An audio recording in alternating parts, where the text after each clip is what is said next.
All right, here we are, and it's time to get started. Today I want to show you guys a really cool way to work on your hip internal rotation. Now this is going to be in a closed kinetic chain, which is fancy words for our foot's going to be in contact with the ground. I'm going to take our traditional kettlebell windmill and I'm going to put a spin on it. Now you're going to need something like a yoga block, and you can do this with a kettlebell or dumbbell. I actually really like dumbbells. Now, traditionally in a windmill, you're going to be working a lot on the mobility of the hamstring and groin on the front leg. We're going to be focused on hip internal rotation of the back hip, which is going to be off the yoga block. Now, here's going to be the setup. We're going to have one foot on the yoga block, and I'm going to have my big toe off and the ball of my foot and heel on.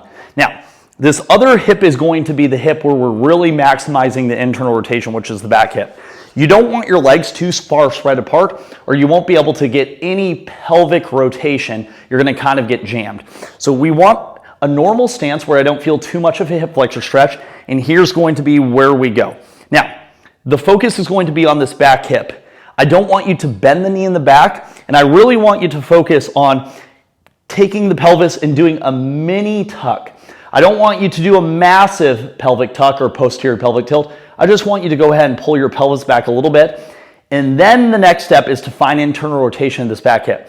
So let's go ahead and square and get a little bit more neutral pelvis. Now I'm going to go ahead and I'm going to try to wind up my hip while keeping my knee straight. And I should start to feel this, start to put a little bit of length into that back hip.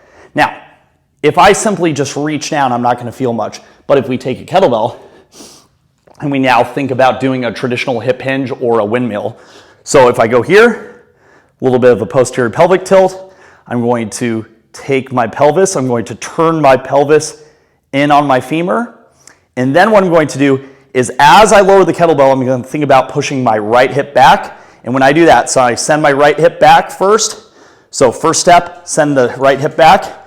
Then I'm going to lower the kettlebell, and I should feel a wicked stretch, not only in the front leg with the hamstring and groin, but this back pelvis. If you're not feeling the stretch, go and narrow up your feet a little bit and then repeat. So we're here, push this hip back. So one more time, rotate, push this hip back, and boom, I should feel that really nicely in both hips.